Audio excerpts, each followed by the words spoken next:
Om Sadashiva Samarambam Shankaracharya Madhyamam Asmadacharya Paryantam Vande Guru Param Param Ishvaro Guratmeti Murti Veda Vibhagine Yo Mabda Vyapta Dehaya Dakshinamurtaye Namaha Sava Vedanta Sedanta Gocharam Tamagocharam Govindam Paramanandam Satguru Pranatoshmaham Om Om Shanti, Shanti, Shanti Om, Namastê. Bem-vindos, bem-vindos de volta no Gita, no resumo do capítulo 3, um capítulo dedicado principalmente ao Karma Yoga.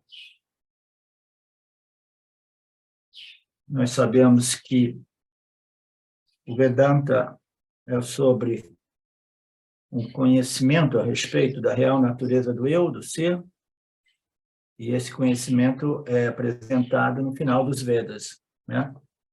Mas esse conhecimento só é compreensível na medida que o indivíduo ele desenvolve determinadas qualificações através da prática do karma e do dharma, e em alguns casos da meditação para produzir mais foco, né? mais foco na mente. Então tem um processo de purificação, de desenvolvimento, né? De maturidade, de determinadas, né? Condições que são absolutamente indispensáveis. E essas qualificações nós precisamos de adquirir antes de entrarmos no Jnana Yoga. Então, essas qualificações, nós encontramos essas qualificações nos indivíduos, nas pessoas que jamais entraram em contato com os ensinamentos dos Vedas, né? Os ensinamentos védicos, a fonte original de conhecimento espiritual. Então, muito raramente, se você encontra uma pessoa qualificada que não tenha entrado e feito, né, contato com esses ensinamentos védicos, né? Então, essas qualificações, entre tantas, né, a mais natural, como nós sabemos, é o Karma Yoga. Aqui o Swamiji ele fala, essas qualificações somente podem ser adquiridas através do Karma Yoga. E não há escolha. As qualificações só podem ser adquiridas através do Karma Yoga. Portanto, o autoconhecimento só pode ser adquirido através do Jnana Yoga. E o Jnana Yoga só pode ser obtido, né, através do desenvolvimento de determinadas qualificações que dependem do Karma Yoga. Portanto, nós devemos compreender o que é o Karma Yoga, né? O que é, fundamentalmente, o Karma Yoga. O nome já diz, karma é ação, yoga é uma sadhana, uma prática, um exercício espiritual que promove, né, a nossa elevação, que promove o nosso desenvolvimento espiritual, né? Então, Karma Yoga é uma yoga através da ação, através da interação com os nossos meios ambientes, né? Então, por que essa Karma Yoga é assim tão indispensável? É porque todo Jiva-Atma, todo ser humano, ele vive para interagir com o campo, né? E raramente esses indivíduos, esses Jiva-Atmas, possuem uma mente já purificada e contemplativa, de tal modo que ele se afasta, ele já não se sente atraído com o campo das interações, o campo das relações, né? Os relacionamentos, as interações, os ganhos, as perdas, né? Então, raramente nós encontramos uma pessoa com este nível de despaixão, né? Simplesmente de desapego, né? Desinteresse positivo a respeito do mundo, né? Então, todos nós fomos desenhados para interagir com o campo e nós recebemos essas revelações espirituais que nos indicam que a gente não precisa, né, lutar contra o mundo. A gente aceita o mundo, compreendendo que esse mundo, esse universo aparente foi projetado, né, sobreposto por um poder chamado Maya Ishvara, e ele é regido por leis, regras, princípios, e precisam ser compreendidos de modo que esta interação ela possa servir o seu verdadeiro propósito. As pessoas pensam que o mundo foi projetado para quê? Para o ir lá e se lambuzar de tanto consumo de experiências sensoriais, né? Não, o mundo foi projetado, e aí nós temos a criação e uma criatura, né? E essa criatura, ela vai interagir com a criação de tal modo que ela possa desenvolver maturidade espiritual e, ao invés de ficar presa nesse consumo, eterno consumo de experiências sensoriais que jamais irão satisfazer o indivíduo, irão produzir uma vássana por mais e mais consumo de experiências, né? Uma vássana que, no final das contas, acaba produzindo a famosa doença do samsara, né?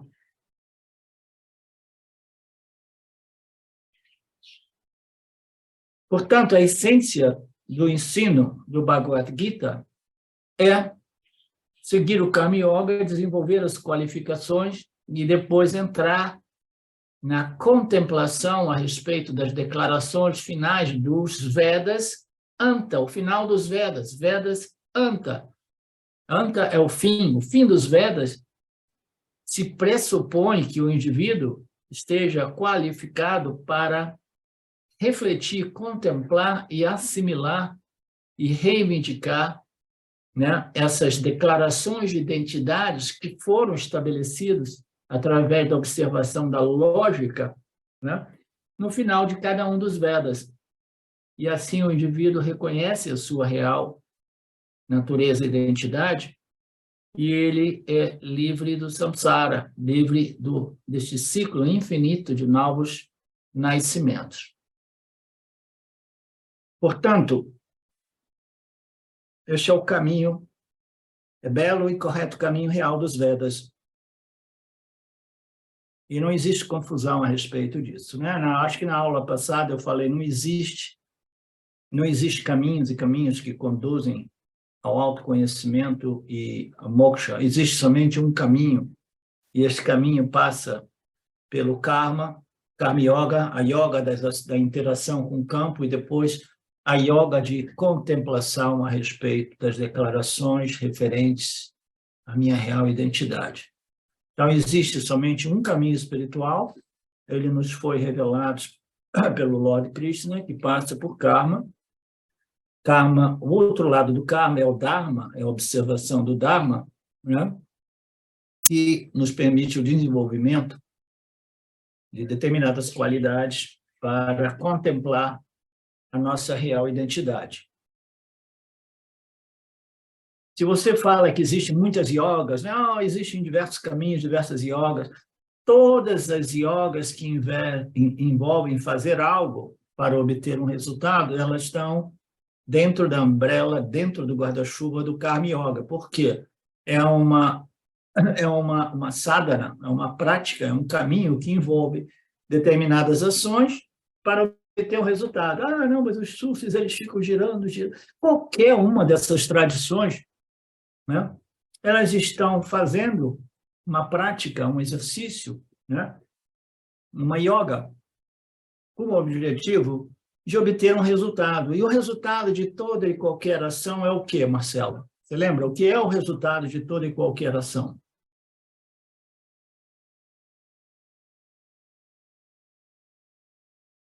Ela se exaure e a gente tem novos desejos. Quem é que pode me dar uma outra resposta quase tão boa ou melhor do que essa do Marcelo?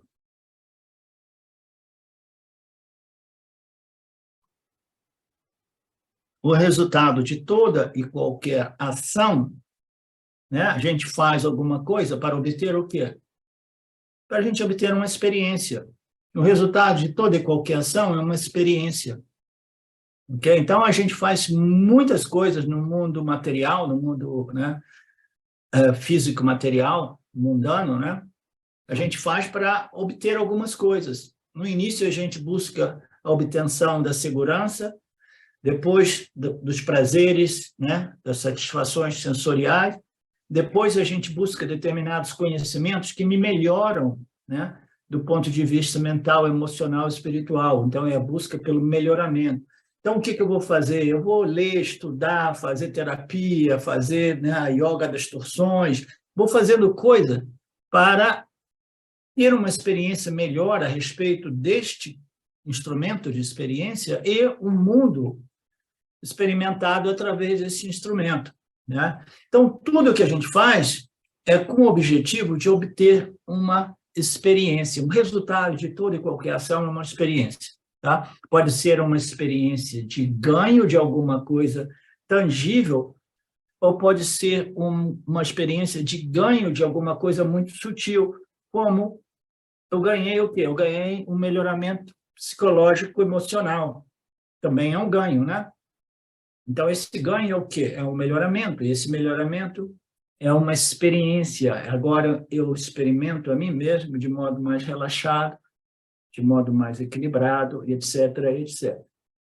Então, qualquer ação, qualquer esforço que nós façamos dentro, né, dentro do contexto da espiritualidade humana, neste planeta, irá produzir uma experiência.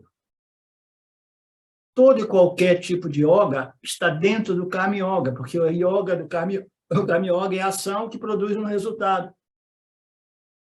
Nós sabemos que o Karma Yoga são ações que eu faço, mas que tipo de ação? Qualquer ação. Esta é a particularidade do Karma Yoga.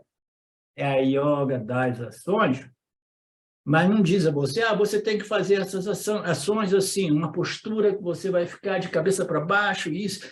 Não, no Karma Yoga, ele diz, você vai utilizar as ações corriqueiras do dia a dia e, através delas, você irá convertê-las em prática espiritual. Mas como assim? É qualquer ação, porque não importa que tipo de ação você deve fazer, importa a qualidade e a atitude por trás dessa ação. A qualidade, eu quero dizer, ela precisa ser em harmonia com o meio ambiente, ela precisa observar o Dharma, né? E ela precisa observar o seu Swadharma, né, também, e ela precisa, acima de tudo, de ser permeada por uma determinada atitude, que é a atitude do Karma Yoga, que faz a transformação de todas as nossas ações em práticas espirituais. Porque eu banhei ela numa fragrância devocional, que é o espírito do Karma Yoga, interagindo com o campo, com o sentimento, né, de retribuição, de doação, né, de gratidão, né, devolvendo alguma coisa de volta ao Criador. O Criador nos deu este corpo-mente, nos deu este campo de experiência. Este é o presente que nós damos a quem nos dá um presente é o quê? Pô, você vinha aqui na minha casa, você vai trazer agora isso, então eu tenho que levar alguma coisa para sua casa também, porque a gente se sente de retribuir toda vez que nós recebemos algum presente, né? Não é assim? Eu recebo um presente, então eu me sinto de retribuir, de dar alguma coisa de volta a Ishvara, né? Então, é esse espírito, esta compreensão do relacionamento entre o Jiva-Atma, a criatura, e o Criador, e as leis que regem o campo das interações, que é o campo dármico, né? O campo das leis e princípios, né? Que mantém esta estrutura harmoniosa do universo, esta compreensão é o que vai fazer gradualmente esta fragrância de apreciação, gratidão, reverência, amor a Ishvara e todas as suas criaturas, e desenvolvendo neste complexo corpo-mente. Esta é a yoga de preparação mais natural, porque ela converte todas as nossas ações em ações espirituais. Não é assim, Marcelo? E agora, como é que você vai explicar isso para a galera é impossível, né? Não, me diz, eu quero fazer alguma coisa que seja fundamentalmente espiritual.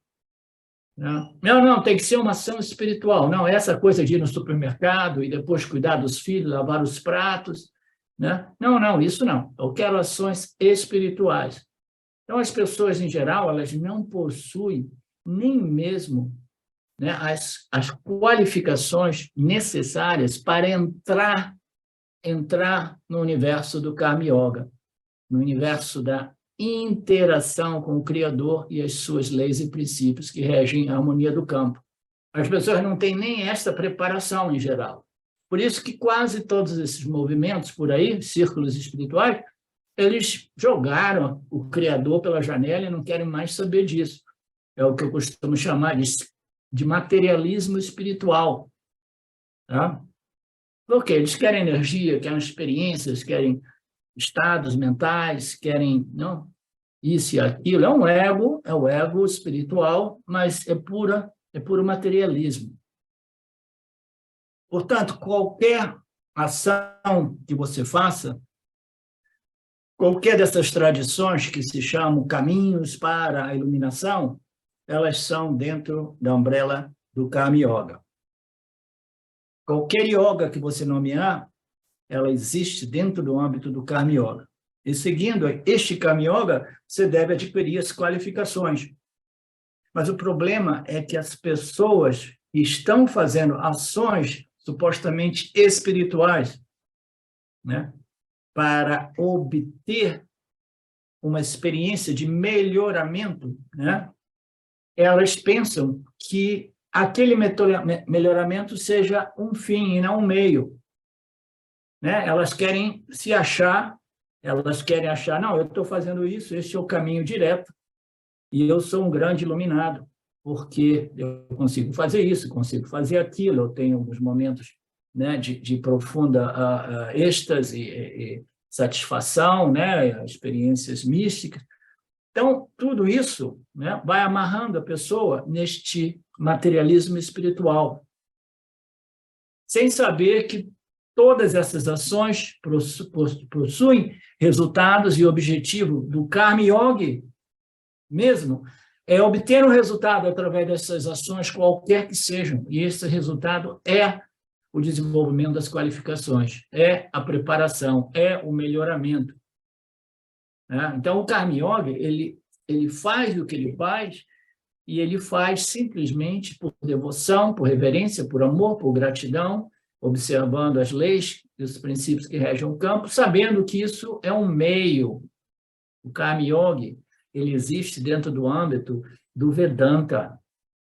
Quando a galera aí do mundo do yoga fala de Karma Yoga, eles falam de caminho devocional, que você vai amar o Criador eternamente, e isso vai te realizar, te completar totalmente. Não, quando você chega no Vedanta, você é introduzido à verdadeira ciência do Karma Yoga, a ciência de Nitya, né? E esta ciência vai permitir a você o quê? Desenvolver as qualificações necessárias para entrar no Vedanta, ao final dos Vedas. Portanto, Arjuna, jamais pergunte ao Lord Krishna novamente qual a yoga é melhor, se é Karma Yoga ou Jnana Yoga. Né? Não existe. Existem ambas as yogas que fazem parte do mesmo caminho, é um caminho que passa pela preparação e o caminho que nos conduz, né, culmina na realização, Aham Brahmasmi, eu sou a consciência livre e ilimitada. Portanto, não existe escolha. Todos nós precisamos compreender e nos tornarmos Karma Yogis, né? Não há escolha em relação à yoga, mas existe sim escolha a respeito do estilo de vida.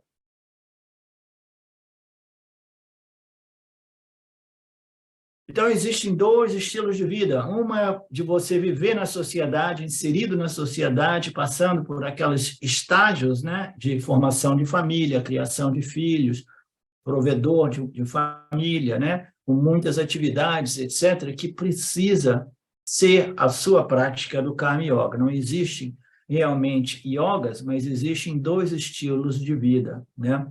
Um estilo de vida é mais focado no Karma Yoga e o outro estilo de vida é mais focado no quê? No Jnana Yoga, né? Nenhuma família, nenhuma posse, né? Nada, nenhum trabalho é chamado o Grihastha Ashrama, que é o Sannyasa, né? Sannyasa Ashrama. Não, o Grihastha é aquele que vive interagindo com o campo. E o outro é o Sannyasi Ashrama. Existem esses dois estilos de vida que nós conhecemos bem, né? E você tem escolha. Tem escolha e não tem escolha. Por quê? Porque a sua natureza gúnica, digamos assim, irá definir se você vai ser um grihasta ou um sannyasa. Você não pode forçar. Todas as pessoas que fugiram do mundo para se tornarem sannyasis, né? No final das contas, se arrependeram. Por quê? Porque não era natural para o indivíduo viver no ashram, estudando as escrituras dos Upanishads, né?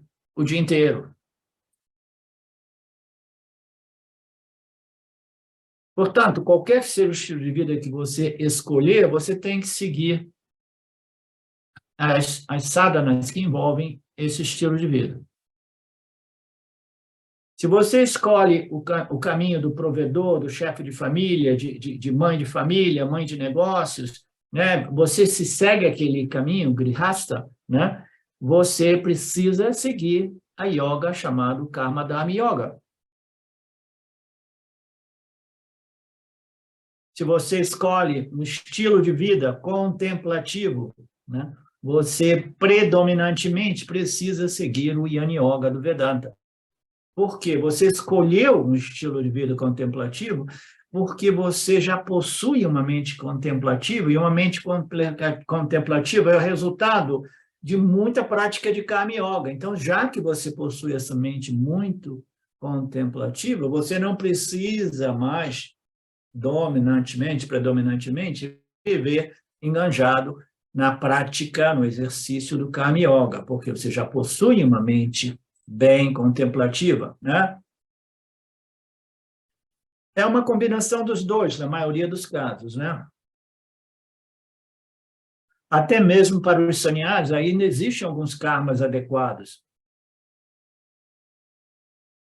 E para os grihastas, né, existe uma infinidade de karmas, né, e todos eles são adequados desde que eles observem o Dharma e sejam permeados com o espírito de reverência e gratidão pela oportunidade.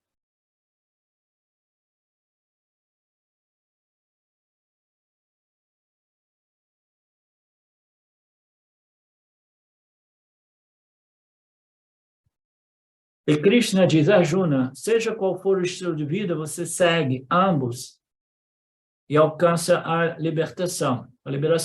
E, naturalmente, a pergunta virá, se houver uma escolha entre Grihastha e Sannyasa, qual é o melhor? Krishna diz claramente que entre os dois ashramas, Grihastha Ashrama é melhor para 95% ou mais, ou 99, ou 99,999 dos Jivatmas.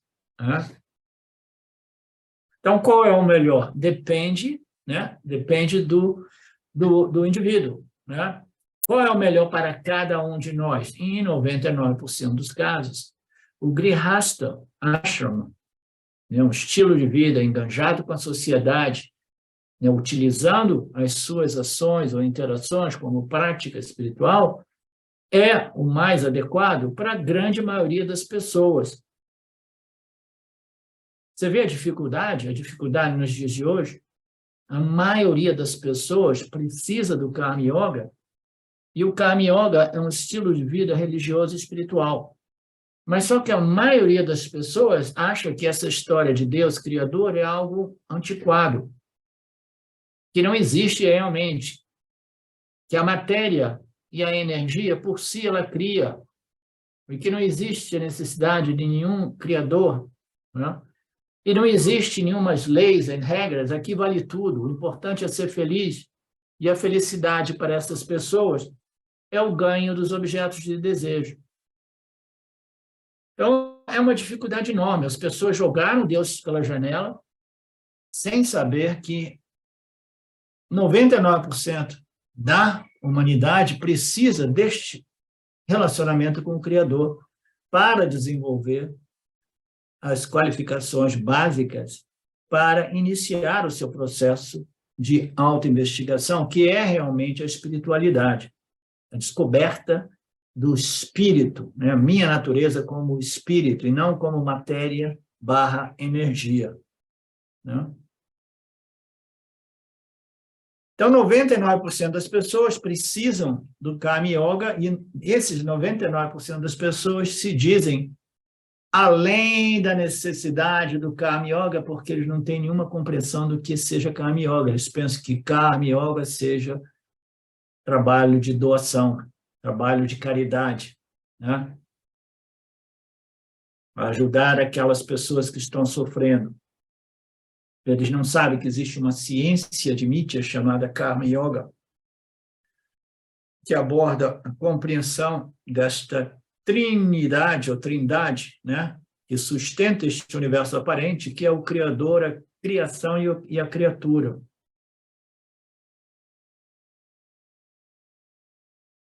Se uma pessoa não qualificada aceitar o Sannyasa Ashram, isso irá manchar a nossa tradição, e infelizmente isso ocorre de vez em quando, tá? Existem pessoas que aceitam, né, se tornarem um sannyasi, ou até mesmo pessoas que assumem uma postura de yani, que ensinam, né, alguns aspectos do Yani Yoga, do Vedanta, alguns fragmentos, né? E essas pessoas não passaram pelo processo de preparação e elas se tornam manchas nesta tradição, né, sem início. Por quê? Porque elas não são realmente, né, símbolos dignas, né, de apresentarem esses ensinamentos, né, uma vez que elas não foram devidamente preparadas, purificadas e refinadas, né, de modo que elas possam viver o que elas ensinam. Uma coisa é você ensinar, outra coisa é você viver o que você ensina. Se você ensina, mas você não vive aquilo que você ensina, é aquele ditado: faça o que eu digo, mas não faça o que eu faço. Isso se torna uma mancha na tradição. E as pessoas vão perdendo a confiança nas escrituras, naturalmente, né? Essas escrituras é mais uma fonte de enrolação e engano, porque até mesmo o guru, o professor, ele não se transformou através deste conhecimento que ele sabe muito bem, né, expor aos outros, mas ele não soube expor esses ensinamentos a si próprio, a si mesmo.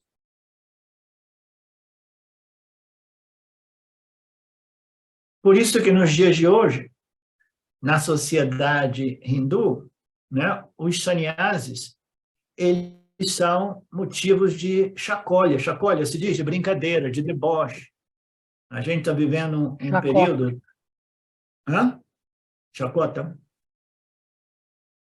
A gente está vivendo um período tão difícil, né, que, mais uma vez, o declínio destes conhecimentos espirituais revelados, né, é tamanho, né, que até mesmo a tradição, né, essa tradição, param, né, guru, discípulo, né, que sobrevive o tempo, né, eternamente sobrevive, ela está por um fio sustentada, até mesmo na Índia, que é a capital espiritual do mundo.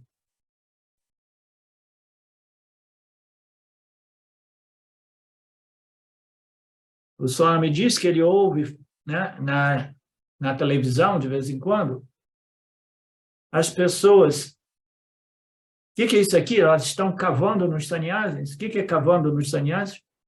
Eu acho que eles estão investigando, né, as coisas que estavam figurativamente enterradas, né, os podres.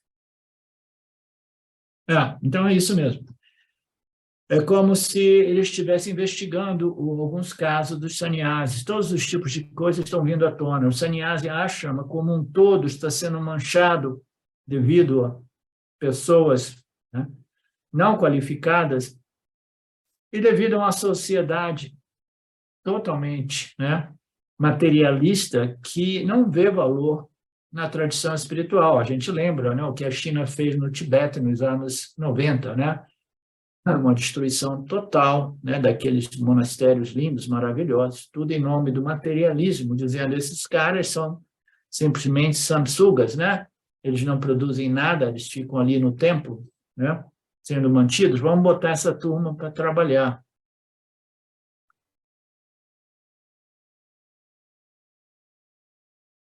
Por isso que todo mundo está se voltando para o estilo de vida do Grihasta, né? Porque parece alguma coisa que nos dá mais segurança, né? Nos dá lá, que a gente nem mais pode confiar no Sannyasa Ashrama, porque agora tem até alguns escândalos com algum desses gurus. Portanto, na introdução, o ensinamento de Krishna é: continue no Grihasta Ashrama, cumpra o seu dever, né? Faça o seu Dharma, observe o seu Dharma, os seus papéis sociais, observando o Dharma universal, né? Jamais fazendo aquilo que você não gostaria fosse feito a você. E neste processo de respostas eficazes, adequadas aos estímulos da vida, em observação ao Dharma e com determinado espírito, fragrância de gratidão, você irá purificar a mente. Você irá adquirir a maturidade para se tornar um Jnani Grihasta.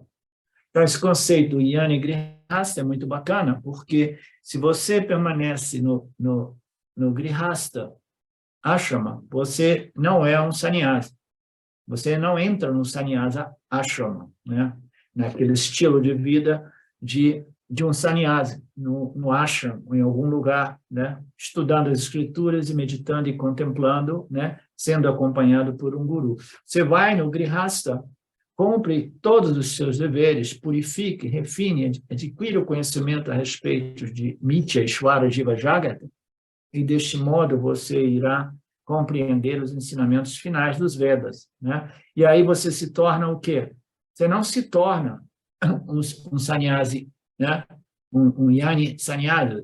Você se torna um Jnani Grihasta, um Jnani que permanece no mundo, né? Um Jnani que não abandona o mundo. Você não precisa abandonar o mundo, muito embora você tenha até mesmo a liberdade de se recolher, né? Delegando, né, os afazeres, as coisas, né, que você viveu, né, para gerações seguintes. Meu filho, fica com isso, eu não quero saber mais de nada, não. Eu quero simplesmente estar tranquilo, né? E, né, dando aula de Vedanta, de repente, né, tentando ajudar aqueles raros indivíduos, né? Mas eu não tenho mais nenhuma ambição, né? Mas o indivíduo não precisa ir para um ashram para se tornar um sannyasi, né? Então, este é o Jnani Grihasta, ou Grihasta Jnani.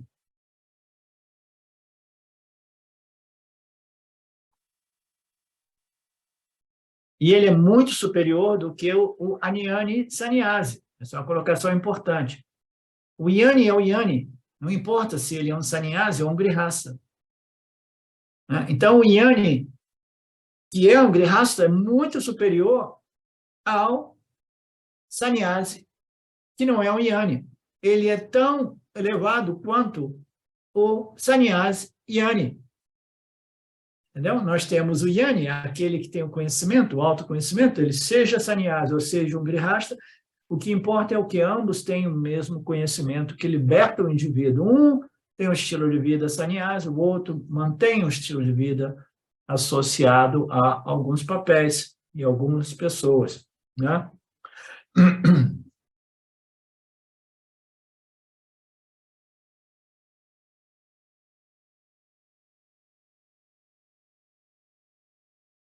O Jnani Grihasta liberado, e ele é superior ao Jnani Sannyasi. O Jnani Grihasta é melhor e superior ao Jnani. E Krishna dá um exemplo. Você vê que eu sou um Maha Grihasta. Aqui, Krishna Krishna, no Gita, ele aparece não como Bhagwan ou como o Criador, ele aparece como Guru, né? Então, ele é um ser autorrealizado e ele é um professor, ele é um guru. E ele diz, você vê que eu sou um grihasta. Por quê? Ele era também um rei, né? Ele tinha como é que se diz? Reinado, seu exército, lidando com as coisas do mundo, né? Um grande guerreiro, um grande estrategista também, mas um sábio, né? Um autorrealizado. Ele fala, eu sou um Maha, Grihasta, um máximo do Grihasta. Eu vivo no mundo e eu tenho o status não somente de Yani, Grihasta, mas Maha Grihasta, né?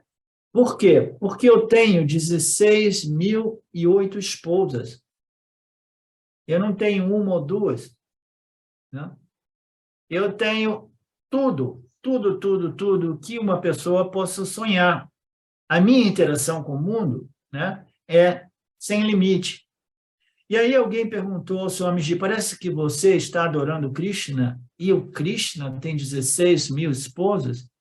Será que isso é alguma coisa dármica? Isso merece adoração? Swamiji disse que eu estou adorando apenas porque ele administra bem 16.000 esposas, não porque ele tem 16.000 esposas. Como é que ele consegue manter o equilíbrio? Não é, Felipe? Com tantas esposas assim, né?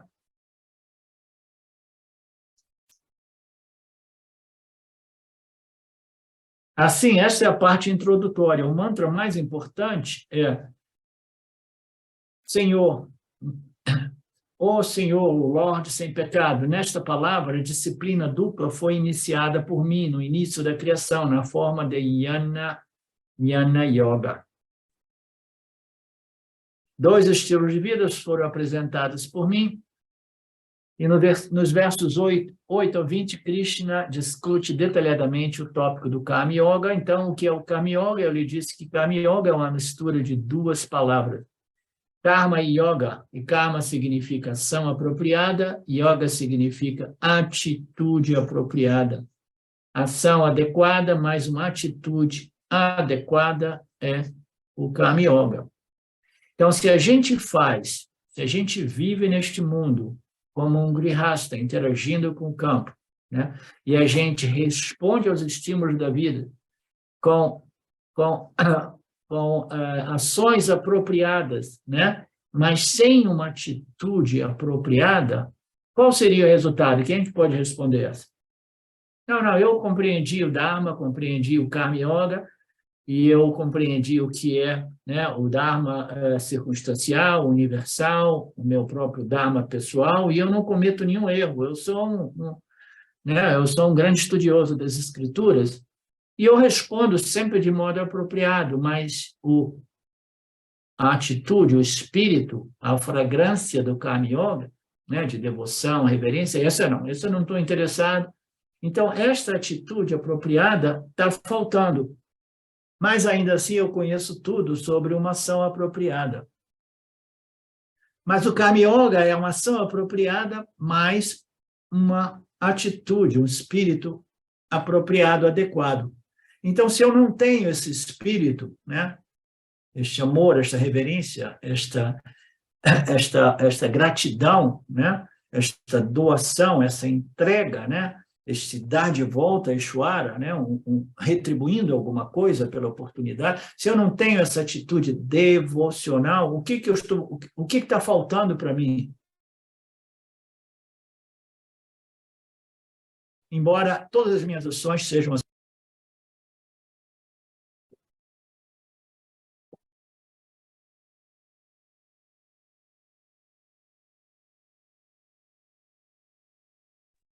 Tá faltando a compreensão.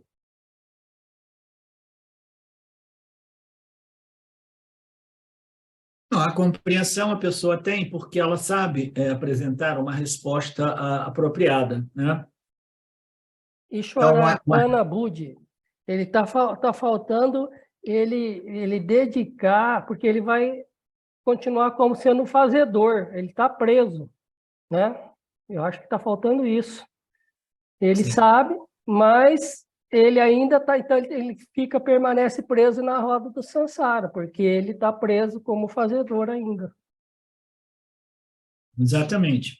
Então, se o indivíduo não desenvolve esta fragrância, que algumas vezes eu coloco como uma fragrância, né, o espírito, né, de reverência, amor, devoção, gratidão, devoção, né? Se a gente não faz isso, a gente não faz aquele desenvolvimento interior, aquele processo de purificação, ele não está sendo feito. Então, a yoga do Karma Yoga, ela envolve essa atitude, porque somente então a mente do indivíduo ela vai se purificando, se refinando, né? Sutilizando, satificando, ela vai ficando sempre mais bem resolvida, porque tem um ingrediente da devoção. A devoção ela tem um papel, uma função invisível, entendeu? Que faz da mente humana uma mente alegre, feliz, porque ela está vendo a beleza do milagre da vida, ela está retribuindo, né? E ela está vivendo em harmonia com o restante. Mas se você não tem essa atitude de devoção, você é uma pessoa meramente matemática, calculativa, né? E pragmática também, né? Mas você simplesmente fala 2 mais 2 são 4 e não existe nada além disso. Eu respondo em harmonia. Então, no máximo, o indivíduo irá colher frutos positivos do ponto de vista mundano, né? Do ponto de vista mundano, o indivíduo vai colher boas coisas, porque eu observo o Dharma, né? Respeito o Dharma, mas eu não tenho nada a ver com o Criador, né? Então, o relacionamento com o Criador é o que nos permite este processo de purificação, refinamento, né? E desenvolvimento, né? desta sutileza mental e emocional que irá me permitir o autoconhecimento, né? Mais tarde, através do estudo, né? Do Shravana, Manana e Nididhyasana, do Yana Yoga do Vedanta, né? A próxima pergunta é: o que é uma ação adequada? Krishna apresentou 3 tipos de ações Sattvic, Rajasic e Tamasic. A ação Sattvic é a melhor das ações, né? Então, a ação Sattvic é uma ação clara, em total observação, né, das leis e dos princípios do campo, né? E ela não é autocentrada, ela não é egóica, é uma ação que eu coloco no sistema, né, como a minha retribuição ao Criador, né, fazendo de modo que a minha ação possa servir ao Criador como a totalidade do campo, que todos os seres sejam beneficiados por minha ação. Então, esta ação requer muito Sattvaguna, naturalmente, é a melhor das ações, né? As intenções não são somente resultados que me beneficiem, a mim, eu, Márcia, meus filhos e a minha esposa, mas é uma ação simplesmente de total retribuição ao campo, e o campo é visto como Ishvara. A ação rajásica é medíocre, porque ela pode até observar as leis e princípios do Dharma, mas ela é medíocre porque ela busca o ganho pessoal, né? Então, ela é medíocre, muito embora não necessariamente ela seja a dármica, mas eu estou observando o Dharma, mas eu faço o que eu faço para o meu benefício próprio. Eu não estou interessado em fazer pelo benefício do todo, né? Eu quero ganho pessoal. E a ação tamásica é a pior de todas, porque não somente, né, ela tem o interesse de ganho pessoal, mas ela é muito tamásica e, portanto, ela não tem a capacidade, o talento para interagir com o campo de modo dármico, e ela começa a violar, quebrar as leis e as regras e princípios do Dharma, porque ela quer o que quer, custe o que custar. Então, é a pior das ações, né? A ação Sattvic promove o crescimento espiritual ao máximo. A ação Rajasic promove o crescimento espiritual apenas menos se em comparação com Sattvic. Então, a ação Rajasic, ela promove fundamentalmente o crescimento material, ok? Mas por que o crescimento material ele não está violando o Dharma? Então, existe um pouco de crescimento espiritual também. Por quê? O indivíduo não está produzindo conflitos que constantemente estarão perturbando a sua mente, conflitos com o campo, conflitos kármicos, né? Então, ela está agindo em harmonia com o Dharma, sem criar conflitos kármicos. Então, existe, né, um processo, né, de crescimento, de preparação espiritual, porque mais cedo ou mais tarde, este indivíduo que faz ações dármicas, porém egocentradas, gradualmente ele irá se mover para ações mais e mais satívicas, né, satívicas, porque ele vai observar que, né, gradualmente ele vai crescer e vai ver que existe alguma coisa além dos ganhos pessoais, né? Que é esse ganho espiritual mais profundo, né? E as ações tamasics, elas não apenas não promovem o crescimento, mas elas destroem o indivíduo. Essa gradação é baseada no benefício espiritual ou na pureza mental. E qual é a definição geral de ação? Sattvic, todas aquelas ações nas quais há mais beneficiários dos efeitos decorrentes da ação. Então, quanto mais pessoas se beneficiam das minhas ações, mais sattvic, minhas ações são. Naturalmente, não, mas tem que ser dado. Naturalmente, uma ação que irá beneficiar muitas pessoas só pode ser uma ação em observação do Dharma também, né? E ela é feita com o objetivo de ganho coletivo, não somente o ganho pessoal. Então, se o beneficiário é toda a minha família, né? Alguns sattvics se expandem ainda mais para a aldeia. Então, se eu falo assim, não, eu faço as ações, elas são rajásicas e elas são de benefício, elas observam o Dharma e servem para beneficiar a minha família, né? Aí as escrituras dizem, ok, isto é um bom início, agora expanda as suas ações para que elas beneficiem o seu povoado, a sua aldeia, né? E ainda, né, a sua cidade, o seu estado, a sua nação, até que elas sejam ações, né, voltadas para o benefício de toda a humanidade. É a ação mais pura, portanto, é a que mais beneficia, né, outros. A ação rajásica é aquela em que os beneficiários são menores, em geral, confinados à família, né? E, às vezes, a família se torna eu e minha esposa, e aí, quando você se separa, a família é você e você, né? Então, a ação totalmente egoísta virá sobre a ação rajásica, onde a pureza é mínima ou inferior, né? Muito inferior às ações sattvics, né? A pureza é mínima. Qual é a pureza obtida dessas ações? É a pureza, simplesmente, derivada do fato de eu evitar conflitos kármicos. Porque se as minhas ações são rajásicas, mas se elas observam o Dharma, elas, pelo menos, não estão criando conflitos kármicos constantes que perturbam, né? Perturbam muito o nosso viveka, né? E que farão de modo que as minhas ações criem ainda mais e mais conflitos kármicos, né?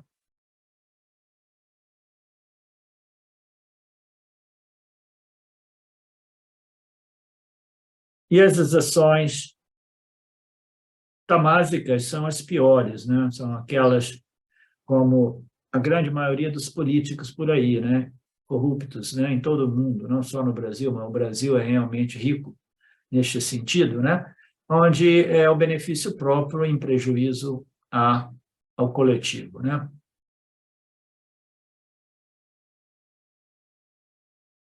E Krishna diz a Arjuna, um karma yogi, ele se dedica às ações sattvics.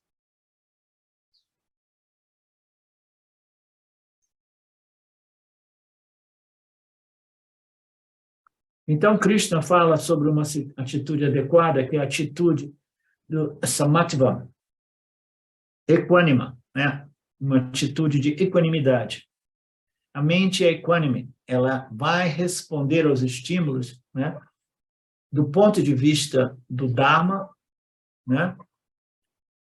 Do ponto de vista, né, da compreensão deste relacionamento com o Ishvara, e, portanto, eu tenho uma atitude mental equânima. Equânima a respeito de que, seja a ação que eu deva fazer agora agradável ou desagradável, para mim isso é indiferente. Existem ações agradáveis, que eu recebo de coração aberto, e existem ações desagradáveis que, ainda assim, eu recebo com muita gratidão. Por quê? Porque eu desenvolvi uma determinada compreensão que me permite equanimizar qualquer ação e qualquer recepção. Quando eu recebo também e quando eu respondo também, eu preciso desenvolver essa mente equânime, que somente é possível através da profunda compreensão deste relacionamento Jiva, Jagata e Ishvara.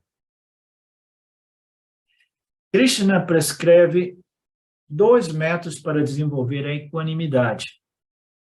Um é Ishvara Parnabuddhi, dedicando todas as ações ao Criador, para que você não desgoste de nenhuma ação, né?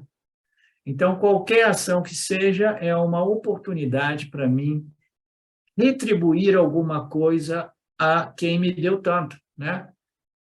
Então, se você é convidado para o jantar, aí você não tem dinheiro nem para comprar uma garrafa de cerveja, né? Você fala, ó, eu não tenho dinheiro, né? Não comprei nenhuma rosa, né? Mas eu posso retribuir de algum modo. Por quê? Porque eu aprecio a oportunidade, o convite de vocês. Então tá, então você lava os pratos. Não, lavar prato não é comigo. Lavar prato não é comigo. Então, que tipo de retribuição é essa, né? Que eu estou dizendo?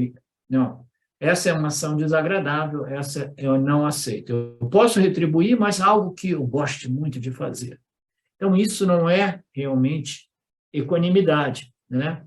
Então, você tem que retribuir ao campo com as suas ações, sejam elas agradáveis, em harmonia com seus gostos e desgostos, ou desagradáveis, não em harmonia com seus gostos e desgostos, porque você está sacrificando o seu gosto e desgosto no altar do Criador, porque você me deu tudo isso e eu quero retribuir com as minhas ações. As minhas ações são ações que transcendem os meus gostos e desgostos.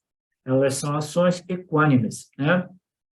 Então, através desta compreensão, né, dedicação, reverência, né, retribuição ao Senhor, eu vou neutralizando os meus gostos e desgostos em relação às minhas respostas, né? Ao invés de que, quando você faz alguma coisa sem esta equanimidade, sem esse espírito de devoção, de gratidão, de reverência, de retribuição, genuinamente, né? O que ocorre? Você vai fazer uma ação como se você gostasse, mas você vai estar falsificando, né? Aí existe o quê? Existe uma tremenda tensão, mesmo que você faça com um belo sorrisinho falso nos seus lábios, Ishvara vai saber que você está sendo ingrato, né? A ingratidão, né? Não, eu faço tudo, beleza. Não, mas você, por trás desta ação, você está escondendo a sua ingratidão, a sua tremenda tensão. E aí o Swami fala sobre as pessoas que fazem um trabalho que não gostam, 5 dias por semana, 6 dias por semana, né? Isso cria muita tensão e a pessoa sofre muito, mentalmente e fisicamente exausto. Depois de 40 anos, você envelhece porque é uma personalidade dividida, constante. Eu não gosto de fazer o que eu faço, mas eu tenho que fazer o que eu faço. Então, o Karma Yoga vai nos permitir até mesmo de converter todas essas ações que eu não gosto em ações, né, de retribuição, de gratidão, de reverência, de dedicação. Alguém tem que fazer esse trabalho de lavar os pratos. Então, é comigo mesmo. Eu quero servir a Ishvara. Ishvara, né, é a família, é o campo, é a sociedade. Alguém tem que lavar os pratos e eu vou lavar os pratos, né? E eu faço de coração, né? Então, o que fazemos é, se eu não conseguir uma ação que eu gosto, eu tenho que converter as ações que eu não gosto em ações, né, de reverência, de dedicação, de doação, de gratidão, né? De retribuição, genuinamente, né? Genuinamente grato, né? Agradecido, né? Então, essa compreensão do relacionamento do Jiva-Atma com o Criador é indispensável para que a gente possa desenvolver a equanimidade. Como desenvolvo o gosto por algo que eu não gosto, dedicando as minhas ações ao Criador.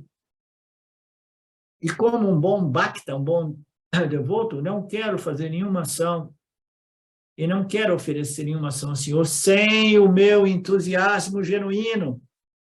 Não é falsificando as minhas ações, o meu entusiasmo genuíno. Portanto, para manter o samatvam, eu devo amar a minha profissão, ou eu devo aprender a amá-la, mesmo se, a princípio, ela não seja uma profissão do meu gosto. Eu posso transformar as minhas atividades, a minha profissão, em Ishwarapana Buddhi, né? Que é aquela, né, ações, uma profissão na qual eu estou servindo o Ishwara através das ações. O que é o gosto? O gosto é simplesmente um conceito na mente do indivíduo, né? Isso eu gosto, isso eu não gosto. Isso pode ser modificado, né? Em geral, a gente diz, procure um trabalho que você goste. Por quê? Porque modificar esta vassana do gosto, do desgosto, é um trabalho mais difícil. Então, para não dificultar o seu processo, né, demasiadamente, procure um trabalho que você goste. Porque transcender esse desgosto por alguma coisa requer uma certa qualificação desenvolvida, né, ao longo do tempo, como um Karma Yoga, que é raro de encontrar. Então, no início, é melhor você fazer alguma coisa que você goste. Se não for possível, você tem que aprender, né, o Karma Yoga e desenvolver essa atitude que te permite converter uma ação de desgosto em uma ação equânime, né? de sincera samatva, sincera retribuição ao campo.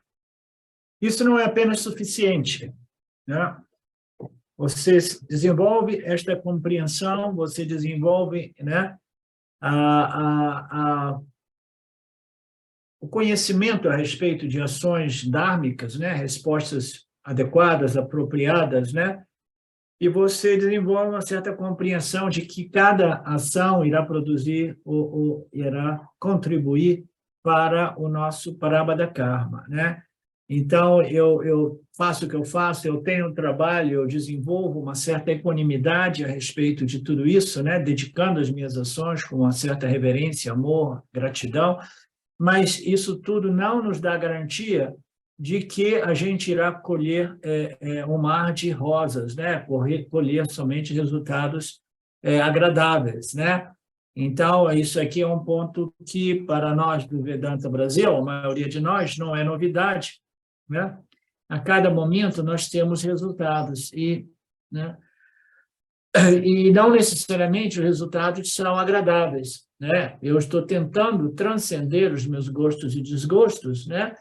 E eu estou observando o Dharma, né? Eu sou um fazedor e eu sou um recebedor. Eu sou um karta quando eu ajo e, simultaneamente, eu sou um bhokta quando eu recebo os resultados. E eu me comporto muito bem há 5 anos, né? Desde que eu comecei a fazer esse trabalho espiritual, né?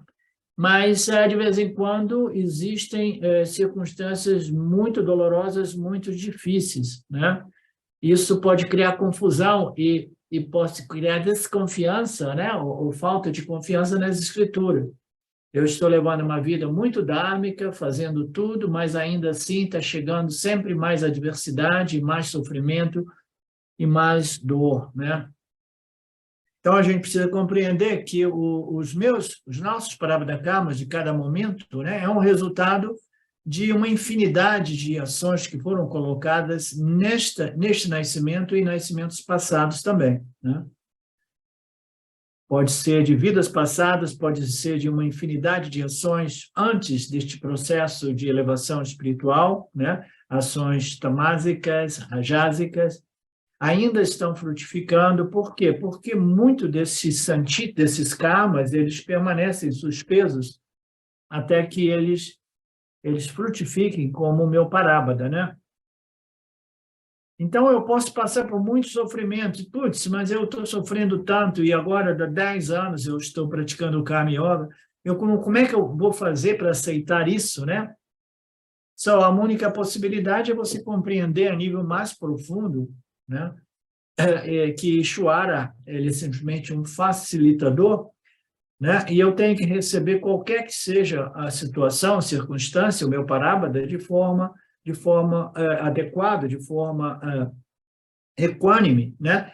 Com o espírito de que tudo é praçada do Senhor. Então, se está chegando a adversidade, apesar de todo o meu esforço, né? Se está chegando dificuldade, né? Eu sei que tudo isso é o praçada do Senhor. Praçada é um termo, né? Geralmente ele é traduzido como um doce, né? Então, é alguma coisa positiva que nós recebemos do Senhor para equilibrar as nossas contas kármicas, né? Então, a gente aceita tudo como praçada, né? Então, como carta ao fazedor, eu desenvolvo a atitude de retribuição, dedicação, né? Devoção, de reverência, amor, né? Para Ishvara, né? Eu estou agindo com aquele espírito.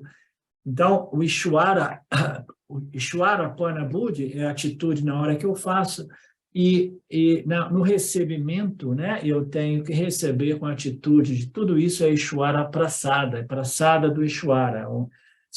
É o que eu preciso realmente. Todas as experiências, sejam elas agradáveis ou desagradáveis, elas servem um determinado propósito. Então, a pessoa que compreende as escrituras, esses ensinamentos, ela consegue compreender, né, por inferência, né, que toda ação ela produz um resultado e que os resultados, eles muitas vezes eles ocorrem, né, dentro de uma linha temporal que pode até passar de um nascimento ao outro, né?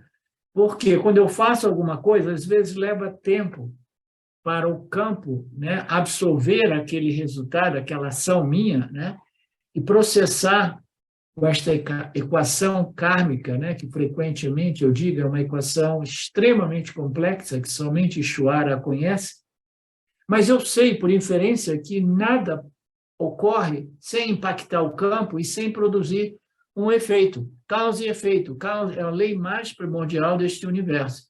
Então, compreendendo tudo isso, eu não tenho nenhuma dificuldade de ter confiança nas escrituras quando elas me dizem que o que quer que esteja ocorrendo agora é o meu parábada e ele é desenhado sob medida com um determinado propósito, que é um propósito positivo, né, de me purificar e me elevar ainda mais espiritualmente, desde que eu compreenda bem este relacionamento entre eu e aquele que nos concede os resultados de nossas ações.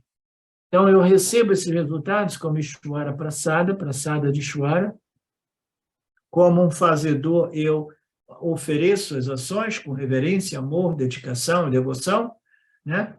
E a recebo como prasad, é uma atitude. O Buddha significa atitude, né? Uma atitude que irá equanimizar o meu gosto e desgosto, irá neutralizar a atitude de dedicação ao Senhor e a atitude de aceitar cada experiência como um presente de Ishvara.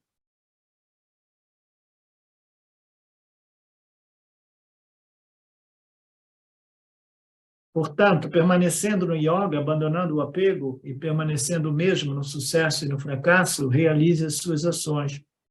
A equanimidade é chamada yoga. Portanto, Karma Yoga é samatva, né? Ele é equanimidade. Então, Krishna pede a todos os Jivatmas que pratiquem o Karma Yoga, olhando para o Karma Yoga de ângulos diferentes. 4 ângulos que foram vistos, né, foram apresentados pelo Lord, que são muito belos. De qualquer ângulo que você olhe para o Karma Yoga, você irá apreciá-lo. O primeiro ângulo é assuma o estilo de vida Karma Yoga como o mandamento do Senhor. Então, essa história do mandamento do Senhor é o estágio mais rudimentar de uma religiosidade ou espiritualidade, né? Então, o indivíduo, ele compreende que existe Deus, que existe um Criador, e ele é alguém que tem um temor a Deus. Ele é um temente de Deus, né? Essa é uma expressão comum, é um temente de Deus. Por quê? Porque ele acredita que Deus irá me devolver de volta os resultados das minhas ações. Então, não é de tudo errado este conceito de temente a Deus. A única coisa é que Deus não é vingativo. E o temente de Deus pensa que Deus talvez seja vingativo. Deus é o sistema, Ishvara é o sistema, ele nos dá de volta aquilo que a gente planta, né? As sementes das nossas ações irão frutificar como os resultados de nossas ações. Então, eu temo, o que eu temo? Eu temo por muita dor, muita adversidade, muito sofrimento, né? Então, não é que Deus esteja ali tiranicamente decidindo que ele vai me fazer sofrer. Não, mas eu compreendo que as minhas ações são fundamentais, né?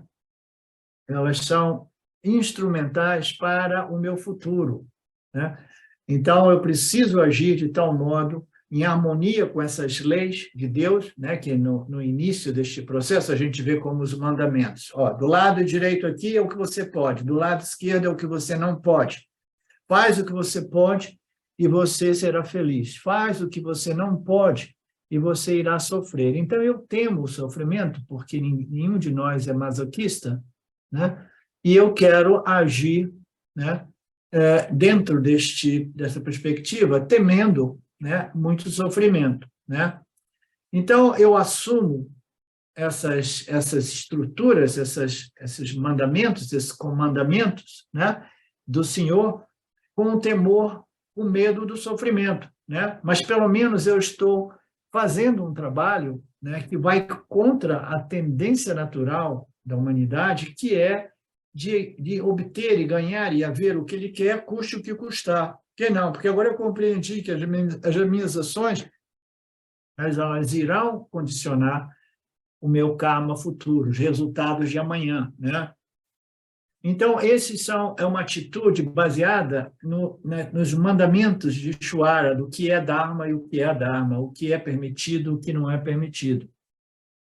É como as regras de um governo, como, mais claramente, as regras do trânsito, né?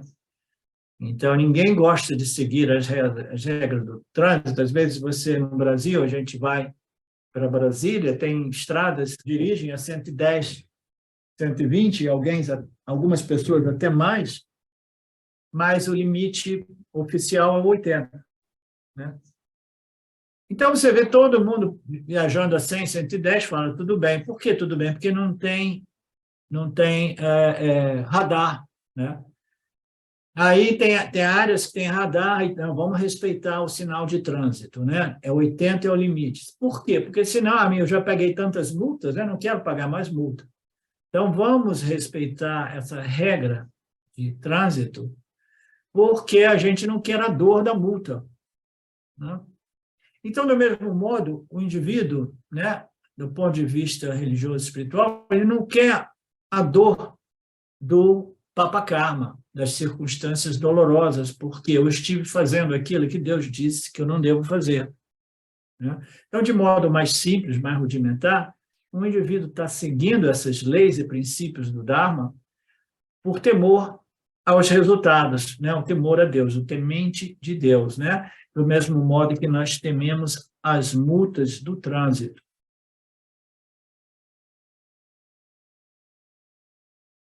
Então, este é o Karma Yoga em seu estágio mais inicial, Ishvara Jnana. É um Ishvara, uma yoga que vê o Criador como aquele que faz os mandamentos e que irá nos punir se nós violarmos as suas leis.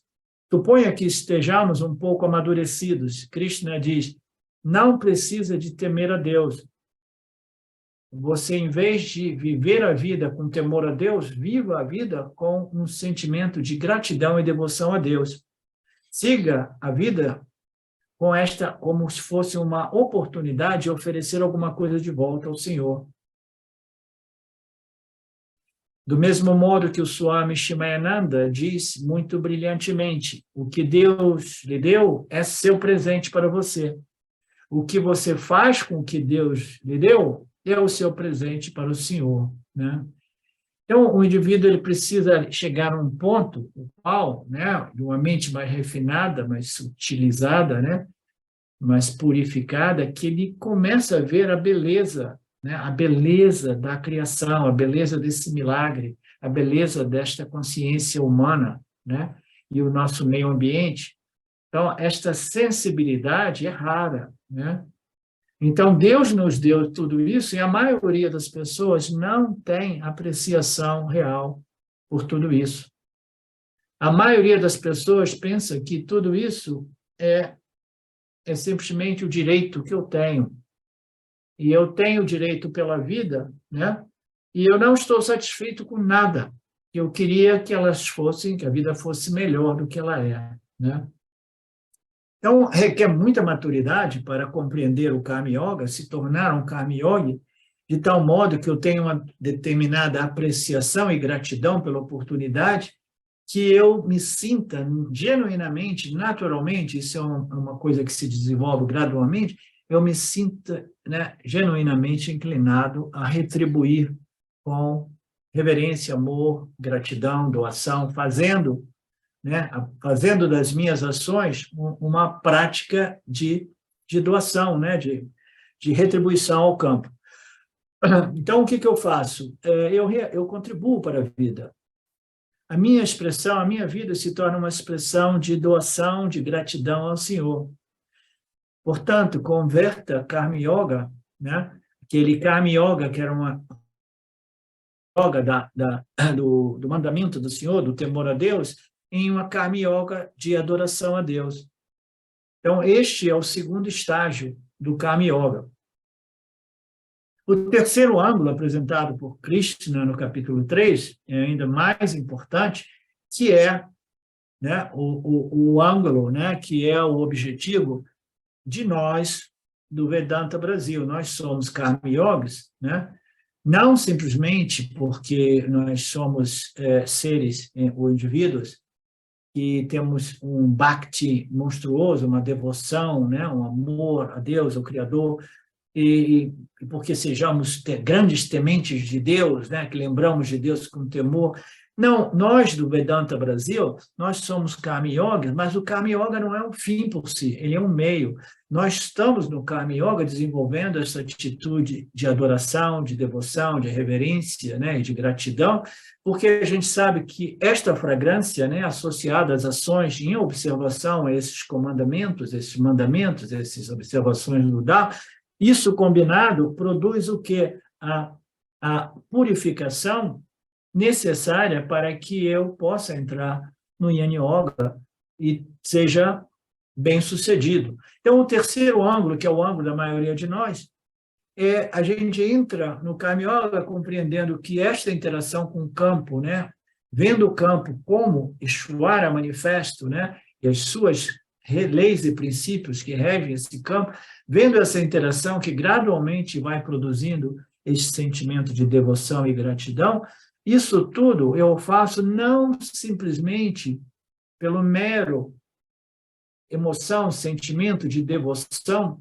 como um bom bhakta, como um bom devoto que eu sou de Deus, que estou Rama, Rama, Krishna, Krishna. Não, eu estou fazendo tudo isso porque o meu objetivo é a purificação, refinamento do meu complexo corpo-mente, né? Então, o Karma Yoga mais avançado, o foco dele principal é o quê? É o desenvolvimento da purificação necessária para o complexo corpo-mente, né? Portanto, o Karma Yoga é o melhor método para purificar, limpar a sua mente de raga, dvesha, kama, krodha, lobha.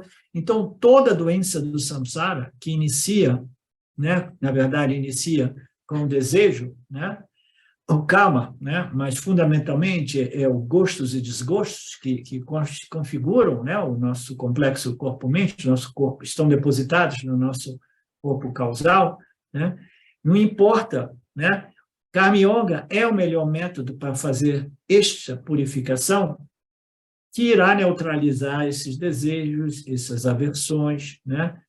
E toda, né, as irritações, as depressões, as raivas, as invejas, né? Toda a complexidade de emoções e sentimentos perturbantes, né, que comprometem a nossa capacidade de viver, né? Então, o Karma Yoga ele irá naturalmente fazendo essa limpeza, essa purificação da mente, né? Então, é um grande purificador, e quem compreende isso, né, nós do Vedanta Brasil, somos raros indivíduos de compreender a importância do Karma Yoga como o melhor e o mais natural purificador do complexo corpo-mente. Vocês compreenderam bem isso? Alguém tem dúvida a respeito disso?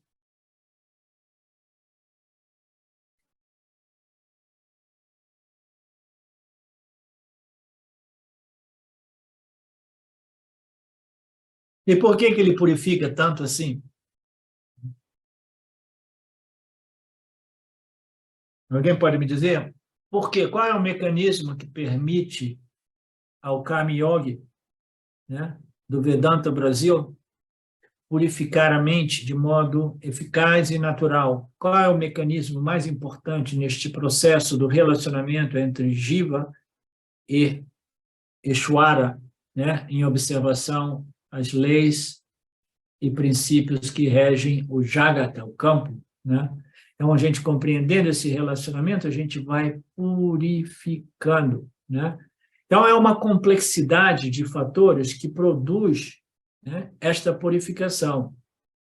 Não somente o fato de eu compreender que não existe uma criação sem um Criador, né? Eu compreendo o meu papel como criatura, e eu compreendo que esta estrutura do Dharma, essa criação, ela é regida, né, estruturada inteligentemente por leis, princípios, né, que são harmônicos, e todos os seres vivos se harmonizam a esses princípios, né, essas regras, essas leis, né? Então, eu compreendendo tudo isso, eu vou evitando conflitos desnecessários, porque eu vou me harmonizando, né? E não somente isso, eu vou compreender o relacionamento entre as minhas ações e os seus resultados. Aí eu vou compreendendo, né, partindo do pressuposto em que eu compreendi o Dharma, que eu respondo de modo adequado, né, mas eu vou compreendendo que as minhas respostas, não importa o quanto adequadas e melhores, possivelmente, né, perfeitas elas possam ser, ainda assim, elas não nos garantem resultados muito agradáveis. Por quê? Porque esta equação é uma equação que é além da compreensão do intelecto humano. Então, nós podemos estar desenvolvendo essa atitude, respondendo como cartas, né?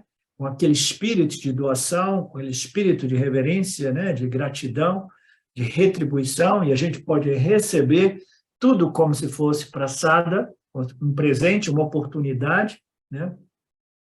E aí a gente vai desenvolvendo esta purificação na medida que, além disso, a gente compreende que esta atitude do karta, aquele que age com espírito de dedicação e recebe com espírito de prasada, isso não garante experiências agradáveis, né, eternamente. Por quê? Porque a equação kármica ela é muito complexa, né? E existem muitas coisas no sistema, né? Fatores infinitos que irão corroborar para a minha condição. E aí eu compreendendo a totalidade de fatores que é além até mesmo da minha compreensão, eu relaxo, eu sei, não, eu faço o que eu faço, mas eu não tenho nenhuma expectativa a respeito dos resultados. Esta falta de expectativa a respeito dos resultados das minhas ações, porque eu não tenho controle, é uma equação gigantesca. Isto é que vai resolvendo e purificando a mente, né, associada com o espírito do aquele que age, daquele que recebe, age com o espírito de doação, recebe como espírito prasada, e sabendo eu não tenho controle, eu tenho um controle relativo a respeito das minhas respostas, né? mas eu não tenho controle a respeito dos resultados. Então, isso produz o maior, mais eficaz, mais natural processo de purificação do complexo corpo-mente, essa compreensão muito bem integrada. Você quer falar, Carmen? Oi, professor. Eu fico com, assim, está dando para ouvir? Tá ótimo. Então, essa questão, assim, do Karma Yoga, ela é bem delicada quando a gente traz, assim, para a vida, das nossas relações que são mais complicadas. Vamos dizer assim, uma relação de trabalho, uma relação familiar, principalmente, que a gente não tem, vamos dizer, como sair, principalmente os pais, que a gente tem que cuidar, esse tipo de coisa. Então, eu não sei, assim, eu sempre vejo isso, é uma oportunidade de crescimento quando a gente consegue fazer isso como uma doação ao campo, tudo. Mas, assim, eu fico sempre um pouco na dúvida do limite, né? Qual é o limite disso, de você realmente estar lá no campo, como a Juna, por exemplo, você está lá naquela batalha e trabalhando para você servir. Ou se você está... ou se era mais certo você se retirar da batalha, por exemplo, vamos dizer, e ficar mais na solidão e nos estudos médicos, assim, fica um pouco confuso isso, assim, até que ponto que a gente vai, até que ponto que a gente fica. Sim, é muito apropriada essa questão sua, não é a primeira vez que você apresenta ela, né? A gente sabe que até mesmo no Gita, o Krishna diz fazer o Dharma dos outros, né? É um campo minado, é um campo perigoso, né? Então, a gente precisa da nossa maturidade, sabedoria, viveka, né? Para distinguir, né? Distinguir entre isso e aquilo, né? O mais comum que ocorre nesse sentido com os filhos, né? Eu não sei se você teve filhos, Carmen, eu creio que não, né? Então, com os filhos ocorre mais frequentemente isso. Eu, né, sou pai ainda, né? Sou pai ainda porque estou vivo e meu filho está ainda vivo. Os pais eles têm mais a tendência, né, de misturar as coisas, né, e de repente começar a querer fazer o dharma dos filhos, né? Então não é simples a gente identificar os limites em tudo isso, né, e permitir aos outros, né, de seguirem os seus caminhos por diversos motivos, entre elas a identificação com o outro, a identificação com determinados papéis meus, né, dentro da sociedade, sentimentos de culpa ou de inadequação, caso eu não preencha a expectativa do outro.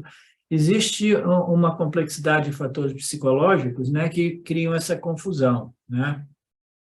Então, a gente vai fazendo, vai ajudando os outros, mas a gente tem que fazer essa investigação para ver, né, até que ponto eu estou fazendo realmente o meu Dharma, né, o meu Swadharma, o meu papel, ou eu estou sendo motivado por outros fatores, né, que não são realmente claros, né, para mim, portanto, portanto, a confusão. Então, do ponto de vista das pessoas de idade, né, os nossos pais e avós, né, então a gente precisa, né, de fazer, né, o que parece ser o mais dharma, que é cuidar da velhice deles, né, e muitas vezes esse cuidar da velhice dos pais e dos avós é uma coisa muito desagradável, né? Então, cabe a cada um de nós, se a gente simplesmente recusa aquele Dharma e a gente recusa sem criar nenhum conflito kármico, diz assim, olha, mamãe, papai, vovó, vocês estão com uma idade mais avançada, eu tenho outros valores, outros objetivos, outros papéis na vida, vocês têm dinheiro suficiente, nós vamos arrumar uma situação melhor para vocês. Alguém que vem aqui cuida de você, ou a gente coloca você numa casa de idosos muito bacana, onde vocês encontram pessoas da mesma idade. Então, tem que ver todos esses fatores, entendeu? E ver os ganchos que estão prendendo as pessoas, né? Então, você vai buscar uma alternativa a tudo isso se você achar que aquilo não irá criar mais danos do que valores, né? Porque se você se sentir culpado, aí o problema é maior ainda. né? Então, você tem que mergulhar na culpa e ver, né? Então, existe o recurso financeiro? Existe, né? O que eu quero fazer na minha vida? Eu quero fazer outras coisas que são valores importantes, né? E existe uma infinidade de fatores a serem considerados e cada um de nós precisa de tomar essa decisão. Eu não posso dizer, ninguém pode dizer para o outro como administrar uma situação do tipo, né? Mas a gente pode lembrar alguns exemplos do Ramana Maharshi, ele próprio, né? Ele abandonou o papel de filho, o papel de estudante na idade de 16, 17 anos e foi lá para a montanha de Arunachala, deixando um bilhetinho para a família, dizendo, não venha me procurar, eu estou indo para o meu pai, eu estou bem, etc, etc. Então, do ponto de vista comum, né, ele fez uma ação adármica, ele fugiu ao seu papel de estudante e de filho, né, deixando uma nota muito sucinta, né? Mas, do ponto de vista, né, espiritual, né, do seu Dharma espiritual, ele simplesmente seguiu um movimento, e porque ele era tão genuinamente dármico, esse movimento não criou nenhum conflito na mente daquele rapazinho, né? Porque ele estava livre de conflito, né? Ele sabia que ele estava seguindo um movimento que era superior a todos os outros swadharmas dele, né? Os papéis dele, né? Esse é um movimento pelo qual eu passei por todas essas encarnações, né? Aí a gente tem que ver o ego pode dizer, não, é o meu caso, mas não, o meu caso talvez seja simplesmente evitar o desconforto disso, aí eu tenho mais tempo para guardar e assistir o Netflix, né? Então, nós temos que ver tudo isso, né, para saber se as motivações são realmente genuínas ou é simplesmente, né, e se existem os recursos e as possibilidades de outras alternativas. Eu não tenho esse problema com meu pai, porque o meu irmão lá em Macaé, ele cuida do meu pai, 93 anos, dá trabalho. Se meu irmão viesse a falecer amanhã, eu, sem nenhuma dúvida, eu traria meu pai para cá, né? Aí eu botava ele para me ajudar a criar as galinhas, muito provavelmente ele ficaria mais feliz, né? Então é isso.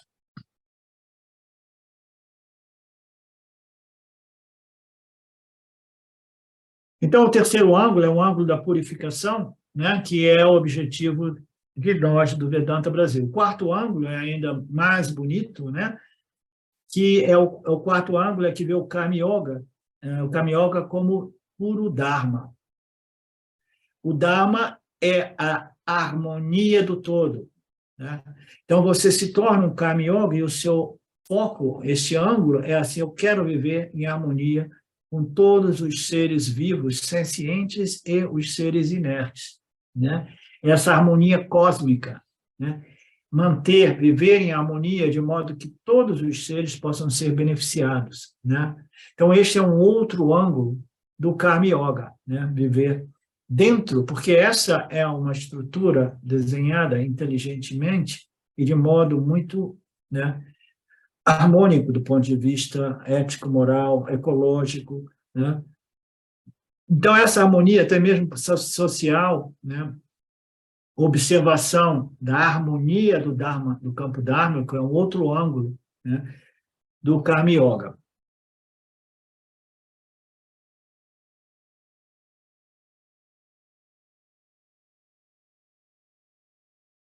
A mente de um Karma Yoga está tão expandida que ele aprecia a orquestra. O Swami fez uma analogia de uma orquestra com diversas pessoas, né, que cantam.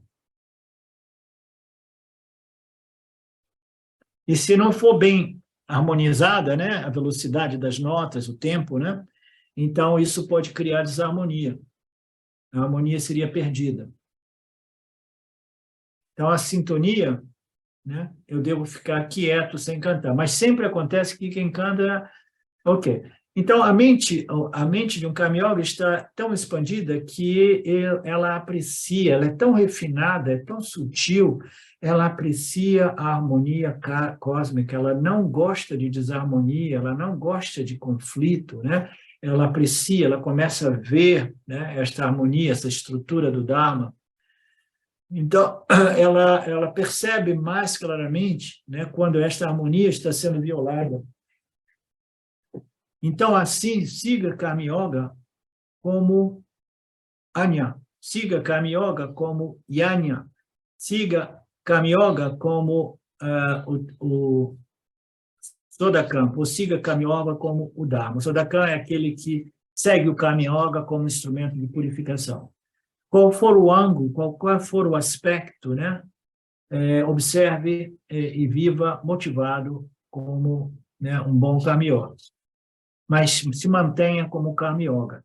Como Karma Yoga. Este é o ensinamento dado no versículo 8, na primeira linha, do 8 ao verso 20. Do verso 20 em diante, nós estamos ainda no resumo, eu queria acabar esse resumo, mas não importa.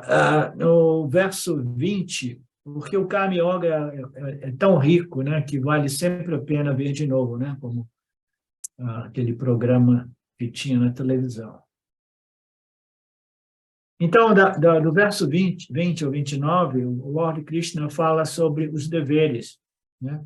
Nós temos direitos e nós temos deveres, né? Os deveres de um Karma Yogi, né?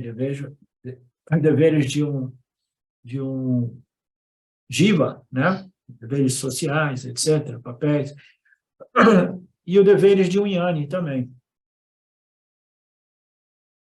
Mesmo que não seja muito relevante para a maioria das pessoas, porque se refere ao dever do Jnani, aí o Swami faz uma piadinha, dizendo, não, eu não sou Jnani e não quero saber disso. Não, mas você é um Karma Yogi, mas você potencialmente é um Jnani. É importante você saber que os Jnanis também têm deveres do ponto de vista social. Krishna quer apresentar os valores, do qual também obtemos um corolário valioso. O corolário é o mais importante. Qual é o nosso dever? Krishna diz que o Jnani não requer sadhana, porque ele já realizou o autoconhecimento, já realizou o reconhecimento do ser pleno. Então, ele não requer disciplina de sadhana. O meio é necessário para atingir o fim. Uma vez o fim tenha sido alcançado, o meio se torna irrelevante. Portanto, o Jnani não precisa realmente de sadhanas, tal qual o Karma Yoga. Ele não requer puja ou nenhuma outra ação espiritual, muito embora a gente veja os Jnanis fazendo diversas ações espirituais, principalmente na Índia, né? Ele faz por hábito, né? Uma vasana espiritual, mas ele não faz nada daquilo com o objetivo de obter nada, porque ele já transcendeu esse desejo pelo ganho, até mesmo do ponto de vista de melhoramento pessoal. Muito embora alguns Jnanis pudessem e devessem, né, fazer um pouco mais de purificação e melhoramento. Ele não requer nenhuma ação, austeridades, pujas, nada, nada, nada. Ele não tem prós e contras. Krishna diz que até mesmo o Jnani não requeira nenhuma disciplina ou prática. Ainda assim, os Jnanis, né, as pessoas do mundo, elas observavam na época que o Jnani tinha um status de sábio nas sociedades e era valorizado como um sábio, né? Então, muito embora o Jnani não deva fazer nenhuma disciplina, ainda assim ele é observado pelos Jnanis, né? E, portanto, enquanto o Jnani estiver na sociedade, ele deve se comportar bem para servir de um modelo positivo para os Jnanis. Senão, os Jnanis vão dizer o que essa história de conhecimento, autoconhecimento, não significa nada, porque olha esse Jnani, o modo que ele se comporta, né? Toda a sociedade estará observando, uma sociedade sadia, uma sociedade na qual os gurus eram muito reverenciados e valorizados, né?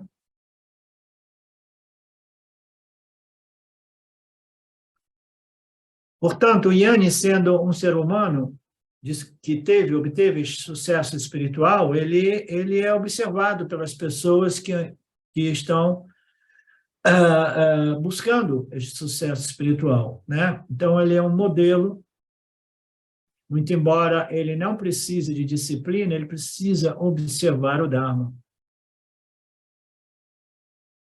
Porque a sociedade ela é feita, composta por pessoas que são imitadoras. Elas precisam de modelos para imitar, né? Nós vimos isso no capítulo 2, essa tendência humana de imitar esses modelos. E os modelos sociais dos dias de hoje são ridículos, né? São ridículos.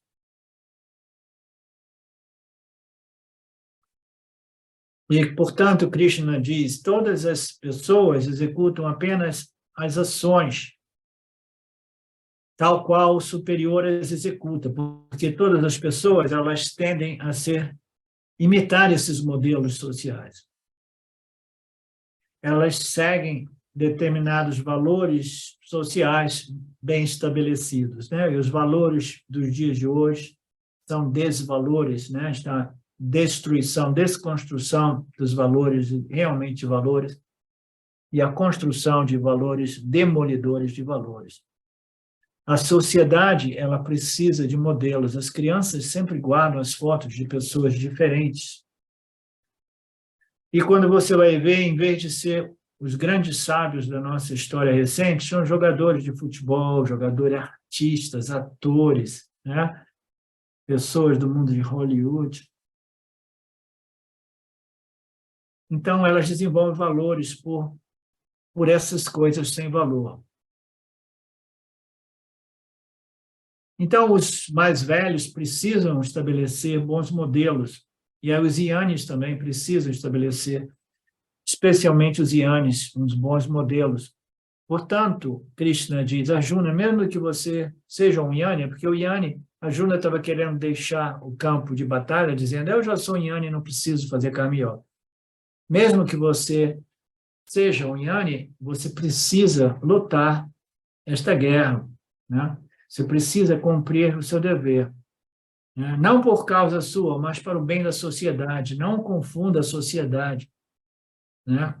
Não abandone o seu swadharma. Seja um exemplo positivo. Você é o general do seu exército, então cumpra o seu papel. Um sábio, e aí num outro versículo ele diz, um sábio não deve criar confusão no intelecto dos anianes. Os anianes são apegados à ação, né? Outros são apegados à inação, os mais tamásicos, e um sábio não deve criar confusão em nenhum dos sentidos, né? Ele não deve abandonar a ação e valorizando, então, a inação, né?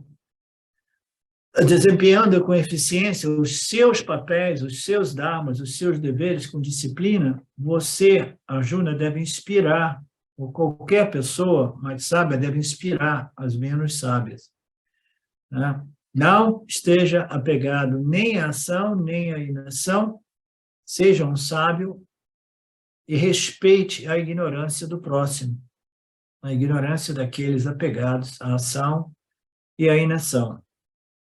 Mas seja um bom exemplo para a sociedade. O que é um bom exemplo? Você age quando a ação é realmente adequada, importante e necessária, e você não age quando a não ação é a melhor resposta. Então, você irá inspirar a pessoas, outras pessoas, a serem sábias. Este é o principal conselho para um yani.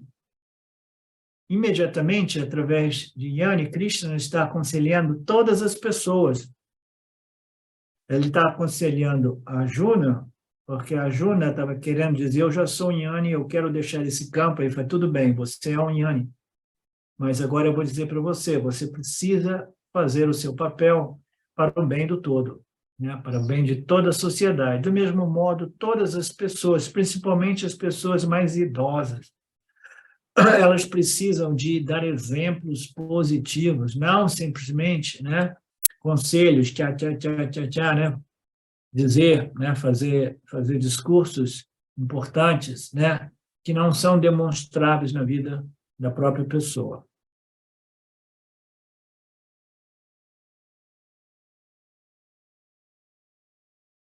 Na verdade, você não precisa dar conselho a ninguém.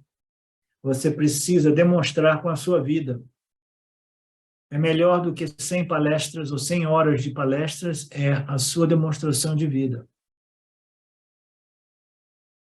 Portanto, Krishna aconselha não somente a Arjuna, mas ele aconselha aos pais, aos idosos, aos jovens também. Está aconselhando os professores, aos gurus, né? Este é o tópico do versículo 20 ao versículo 29. Então, no versículo 30, do 30 ao 35, Krishna resume todo o ensinamento e fala sobre o significado do Karma Yoga. E no verso 30, que é o verso mais importante deste capítulo, Krishna condensa Karma Yoga. E este verso mais importante, nesses versos, né, de 30 a 35, ele condensa, né? E ele apresenta, né, 5 pontos para você ser um bom Karma Yogi. Isso é muito bacana. Ele apresenta um programa de 5 pontos para que você possa verificar, né, o seu espírito, a sua, né, capacidade como Karma Yogi. Quais são esses 5 princípios a serem cuidados para você se tornar um Karma Yogi? Quais eles são, né? Então, a gente deixa isso para amanhã, os 5 princípios. A gente conclui este resumão e a gente entra no outro, ok? Então, é isso. Alguma coisa mais de vocês?